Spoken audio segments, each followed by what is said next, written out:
नमस्कार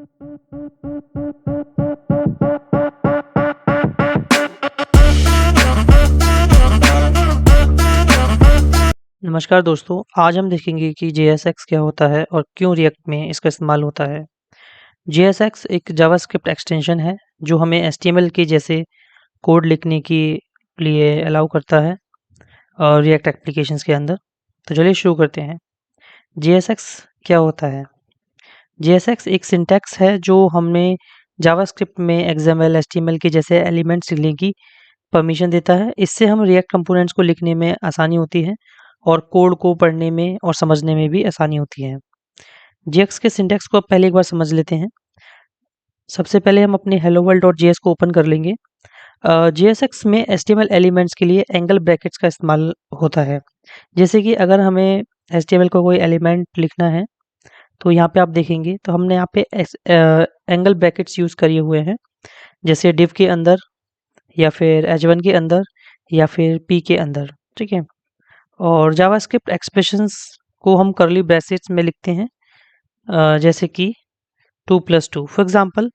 अगर मुझे यहाँ पे एक जावास्क्रिप्ट एक्सेप्शन लिखना है जिसमें मैं चाहता हूँ कि हेलो वर्ल्ड के साथ साथ मुझे यहाँ पे कुछ कैलकुलेशन हो जाए जैसे हम जावास्क्रिप्ट में करते हैं। तो फॉर एग्जांपल अगर मैं यहाँ करता हूँ 8+9, तो इसमें क्या होना चाहिए? इसमें होना चाहिए हेलो वर्ल्ड और यहाँ पे 8 और 9 का जो भी यहाँ पे जावास्क्रिप्ट का कैलकुलेशन होगा वो यहाँ पे आ जाएगा, ठीक है।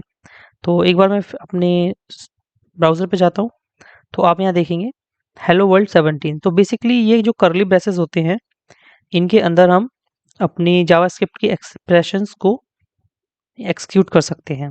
अब आप देखेंगे यहाँ पे हमने कोड लिखा हुआ है HTML का और इस HTML के कोड के अंदर ही हमने यहाँ पे कर्ली ब्रेसेस देके जावास्क्रिप्ट को रन किया हुआ है। तो ये फीचर हो जाता है JSX का कि हम जावास्क्रिप्ट के साथ-साथ यहाँ पे XML, HTML भी यूज़ कर सकते हैं। अब JSX में एट्रीब्यूट के लिए भी HTML जैसे डबल क्वोट्स का इस्तेमाल होता है। तो अगर हम अपनी app.js फाइल में जाते हैं तो आप यहाँ पे देखेंगे तो मैंने यहाँ पे div के अंदर एक एट्रीब्यूट लगाया हुआ है क्लास नेम। तो यहाँ पे हमने क्या किया हुआ है, उसी तरीके से डबल क्वोट्स का यूज़ किया हुआ है जैसे कि हम HTML में करते हैं, ठीक है।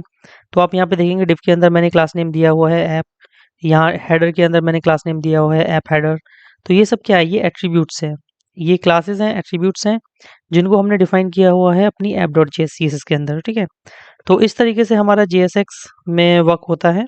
अब HTML में जब हम यूज़ करते हैं एट्रीब्यूट, तो HTML में जब एट्रीब्यूट करते हैं यूज़ क्लास, तो उसमें हम सिर्फ क्लास लिखते हैं, ठीक है। बट यहाँ पे हम क्लास को लिखते हैं क्लास नेम से, ठीक है। अगर हमें किसी क्लास को डिफाइन करना है तो हम यहाँ पे क्लास नेम लिखेंगे, ठीक। और उसकी जो वैल्यू होगी वो हम डबल क्वोट्स के अंदर देंगे, ठीक है। JSX में मल्टीपल एलिमेंट्स को एक रैपर एलिमेंट के अंदर रखना होता है, जैसे कि div या फिर react डॉट फ्रैगमेंट।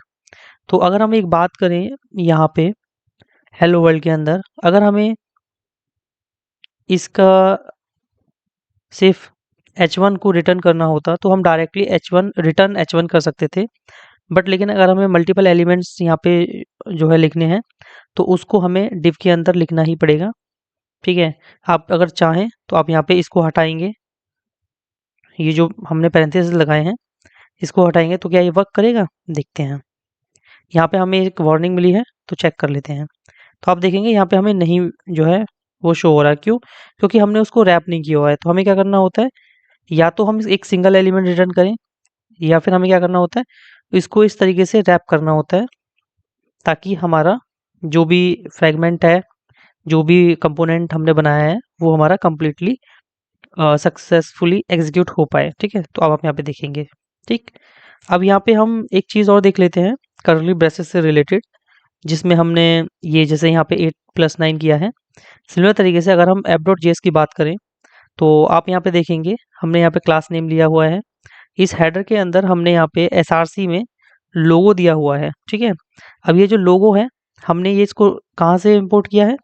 ये यहाँ से इंपोर्ट किया है, इस logo.svg। बेसिकली हमने एक फाइल को एक वेरिएबल के अंदर इंपोर्ट करा और उसको एज अ जावास्क्रिप्ट यहाँ पे पास कर दिया, ठीक है। अगर हम HTML CSS की बात करें तो वहाँ पे हमें क्या है, पूरा यूआरएल देना पड़ता था, बट हमने क्या करा, यहाँ पे JSX के अंदर एक वेरिएबल लिया और उसको पास कर दिया कर्ली ब्रेसेस के अंदर, ठीक है। तो इस तरीके से हम यहाँ पे कर्ली ब्रेसेस का यूज़ करके अपने इस पूरे HTML में एक जावास्क्रिप्ट को भी इंसर्ट कर सकते हैं, ठीक। या फिर अगर हम बात करें यहाँ की कोड src app.js, तो इस तरीके से भी चीज़ें हो सकती हैं, ठीक। अब हम कुछ JSX के फैक्ट देख लेते हैं जो कि काफ़ी यूज़फुल होने वाले हैं। तो सबसे पहला होता है, JSX को रिएक्ट डॉट क्रिएट एलिमेंट के रूप में कंपाइल किया जाता है, जो रिएक्ट एलिमेंट्स को बनाता है। अब इसका क्या मतलब है? इसका मतलब ये है कि जब हम इनिशियली अपने किसी रिएक्ट कंपोनेंट पर वर्क करते हैं, तो वो सबसे पहले रिएक्ट डॉट क्रिएट एलिमेंट की हेल्प से ही एग्जीक्यूट हो पाता है, ठीक है। अब आप यहाँ पे देखेंगे, आपने जैसे यहाँ पे एक फंक्शन बनाया हुआ है, सिमिलर तरीके से फंक्शन ये बनाया हुआ है, ठीक है। बट ये एग्जीक्यूट कैसे हो रहा है? तो आप index.js फाइल पे जाएंगे, यहाँ पे आप चेक करेंगे, मैंने क्या करा है, एक यहाँ पे रिएक्ट डोम से एक क्रिएट रूट क्रिएट करा है, ठीक है। और इस रूट के अंदर मैंने इस ऐप को रेंडर करवाया हुआ है, ठीक है। सिमिलर तरीके से हम react dot create element use कर सकते हैं, ठीक। JSX में जावास्क्रिप्ट एक्सप्रेशंस का इस्तेमाल करके डायनेमिक कंटेंट को रेंडर किया जा सकता है, जैसे कि हमने यहाँ पे यूज़ किया, हमने JSX में जावास्क्रिप्ट का यूज़ करा और एक जो भी हमारे डायनेमिक कंटेंट था, एक इमेज थी, उसको यहाँ पे हमने जो है रेंडर करा, ठीक है। इसके अलावा JSX के अंदर जावास्क्रिप्ट वेरिएबल्स का इस्तेमाल करके भी डायनेमिक कंटेंट को रेंडर किया जा सकता है। तो इस तरीके से हमारा कंप्लीट JSX वर्क करता है। इसके बाद में हम देख लेते हैं कुछ hands on examples. For example rendering variables. अगर हमें वेरिएबल्स रेंडर करने हैं तो किस तरीके से हम काम करेंगे, ठीक है। तो हम यहाँ पे एक नया कंपोनेंट बना लेते हैं और उस कंपोनेंट का हम नाम दे देते हैं ग्रीटिंग्स डॉट जेएस। यहाँ पे हम ग्रीटिंग्स देंगे, तो सबसे पहले हमारा फंक्शन कंपोनेंट बनाने के लिए क्या करते हैं, import react, import react from react, ठीक है।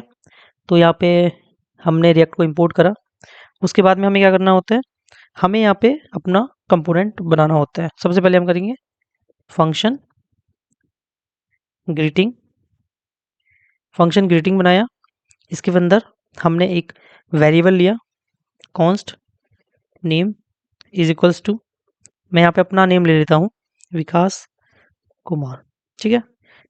इसके बाद में अब हमें क्या करना है, यहाँ पे हमें एक हेडिंग में अपना नेम रिटर्न कर देना है। तो वो हम कैसे करेंगे, H1, ठीक है, ये करा हमने। अब हम क्या करेंगे, हेलो मिस्टर। अब हमें जो हमने वेरिएबल बनाया है उसको यहाँ पे हमें रेंडर कराना है, ठीक है। तो वो कैसे कराएंगे, मैंने अभी आपको पहले बताया था, जावास्क्रिप्ट एक्सप्रेशन का यूज़ कर सकते हैं और यहाँ पे हम अपना नेम जो है पास कर देंगे, ठीक है। तो आप देखेंगे मैंने एक सिंगल एलिमेंट यहाँ से रिटर्न कर दिया। अब आप यहाँ पे बोलोगे कि भाई हमने यहाँ पे ये पैरेंथेसिस क्यों नहीं लगाए, क्योंकि अभी हम सिंगल एलिमेंट के साथ काम कर रहे हैं, सिर्फ एक एलिमेंट को रिटर्न कर रहे हैं, तो इसलिए हमें यहाँ पे ज़रूरत नहीं है कि हम यहाँ पे अलग से पैरेंथेसिस लगाएं। अगर हम मल्टीपल एलिमेंट्स के साथ काम कर रहे होते तो हमें यूज़ करना पड़ता। तो अब हम इसको सेव कर लेते हैं। सेव करने के बाद हम इसको यहाँ पे हेलो वर्ल्ड के जस्ट बाद में इंपोर्ट करेंगे यहाँ पे। तो हम यहाँ पे ग्रीटिंग को यहाँ पे लेंगे, ठीक है, ग्रीटिंग को यहाँ पे राइट करेंगे। तो अब हम यहाँ देखेंगे कि हमने एक यहाँ पे अपना एलिमेंट कर लिया है यूज़। तो अब आप देखेंगे यहाँ पे हमारे पास एक एरर आ रहा है। एरर क्या आ रहा है कि ग्रीटिंग डिफाइंड नहीं है। ग्रीटिंग क्यों डिफाइंड नहीं है, क्योंकि हमने यहाँ पे इसको फंक्शन को तो बना लिया है, बट हमने यहाँ पे इसको एक्सपोर्ट नहीं किया है, ठीक है। तो हम क्या करेंगे, एक्सपोर्ट डिफ़ॉल्ट, और यहाँ पे हम क्या करेंगे, ग्रीटिंग, ठीक। जैसे हम ये करेंगे तो आप देखेंगे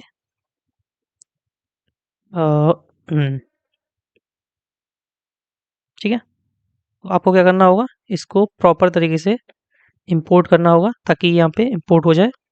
आप देखेंगे ग्रीटिंग मेरा यहाँ इंपोर्ट हुआ है, उसके बाद में मैंने यहाँ ग्रीटिंग को यूज़ किया है। जैसे ही मैं इसको सेव करूँगा मेरा एरर चला गया है और कंपाइल हो गया है, ठीक। तो अब यहाँ देखेंगे आपके पास आ जाएगा हेलो वर्ल्ड, ये हमारा फर्स्ट कंपोनेंट था। अभी ये सेकंड कंपोनेंट है जो हमने यहाँ पे लिखा है, ठीक है। तो अभी हम क्या कर सकते हैं, इसको डायनेमिकली चेंज कर सकते हैं। कैसे चेंज करेंगे? ग्रीटिंग्स डॉट जेएस में जाएंगे, हम सिर्फ अपना नेम के अंदर नेम चेंज करेंगे यहाँ पे साहिल, ठीक। जैसे हमने ये करा यहाँ पे, और आप यहाँ देखेंगे जैसे ही मैं इसको सेव करूँगा, कंट्रोल एस करा, तो हमारे पास यहाँ पे ये और डायनेमिकली चेंज हो जाएगा। तो इस तरीके से अभी तो मैं वेरिएबल में कर रहा हूँ, अब इसको डेटाबेस से करेक्ट करके रेंडर करा सकते हैं। इसके बाद में हम सेकंड पॉइंट जो देख लेते हैं वो है कंडीशनल रेंडरिंग किस तरीके से की जाती है जेएसएक्स में, ठीक है। तो आप क्या करेंगे, एक यहाँ पे एक नया कंपोनेंट बनाएंगे, ठीक है। आप कंपोनेंट बनाएंगे यूजर ग्रीटिंग, ठीक है, डॉट जेएस। अब हम यहाँ पे हर कंपोनेंट के एक लिए एक अलग नई फाइल क्यों बना रहे हैं?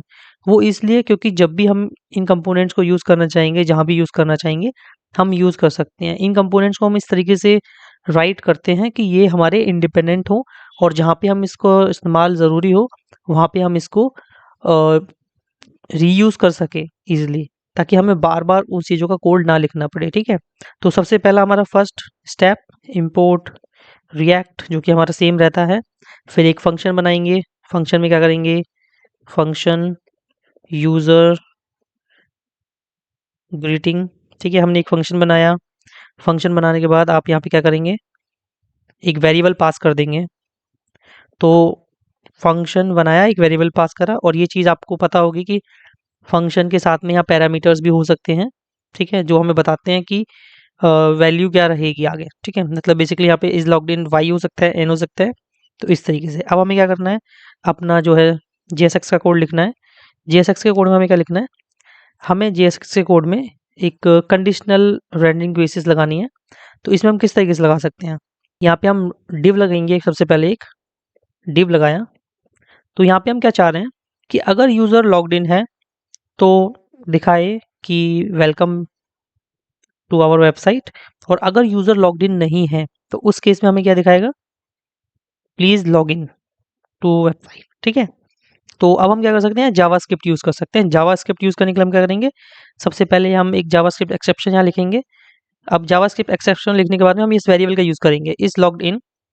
अब आपने पढ़ा होगा टर्नरी ऑपरेटर। टर्नरी ऑपरेटर क्या होता है, बेसिकली इफ एल्स का एक शॉर्टर फॉर्म होता है, जिससे हम कंडीशन चेक कर सकते हैं। अगर कंडीशन ट्रू है तो फर्स्ट वैल्यू प्रिंट हो जाएगी, अगर कंडीशन फॉल्स है तो सेकंड वैल्यू प्रिंट हो जाएगी, ठीक है। तो यहाँ पे चेक करेंगे इज लॉग्ड इन, क्या लॉग्ड इन है।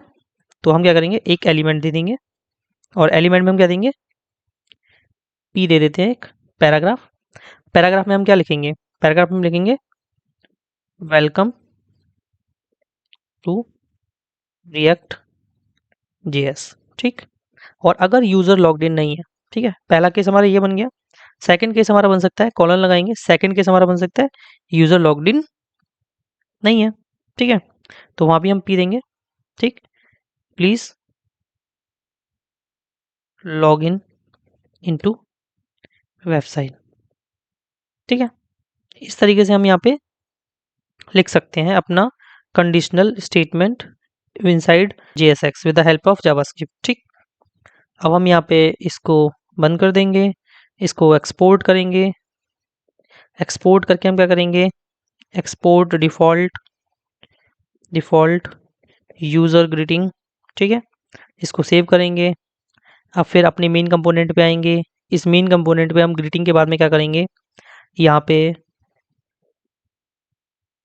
यूज़र ग्रीटिंग जो हमारा था उसको यहाँ पे हम इंपोर्ट करेंगे। जब आप यहाँ पे रन करेंगे तो ये रन तो हो गया है। अब देखेंगे यहाँ पे आ रहा है is logged in welcome to React.js, ठीक। अगर आप यहाँ पे इज लॉग्ड इन की वैल्यू चेंज कर देते हैं तो उस केस में आपके पास क्या आएगा, आपके पास आएगा please log in into website. इसके अंदर यूज़र ग्रीटिंग के अंदर ये इज़ लॉग्ड इन वैल्यू कैसे आएगी वो हम अपनी नेक्स्ट आने वाली वीडियोस में देखेंगे, क्योंकि ये कंसेप्ट आ जाता है स्टेट्स एंड प्रॉपर्टीज़ का। तो वो चीज़ अभी अगर मैं आपको बताऊंगा तो आप अभी कंफ्यूज हो जाएंगे।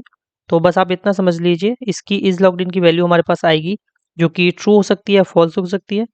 इन केस अगर ट्रू है तो वो हमारा फर्स्ट जो है इसको शो करेगा, और इन केस अगर ये फॉल्स है तो ये यहाँ पे इस वाले पैराग्राफ को शो करेगा। तो इस तरीके से हम यहाँ पे कंडीशनल रेंडरिंग भी यूज़ कर सकते हैं अपने प्रोजेक्ट के अंदर JSX की हेल्प से। इस एग्जांपल में हमने क्या करा, एक फंक्शनल कंपोनेंट यूज़र ग्रीटिंग बनाया जो कि इज़ लॉग्ड इन प्रॉप को एक्सेप्ट करता है, और JSX के अंदर हमने टर्नरी ऑपरेटर का इस्तेमाल करके JSX का यूज़ करके हम रिएक्ट में कंपोनेंट्स को इस तरीके से आसानी से लिख सकते हैं।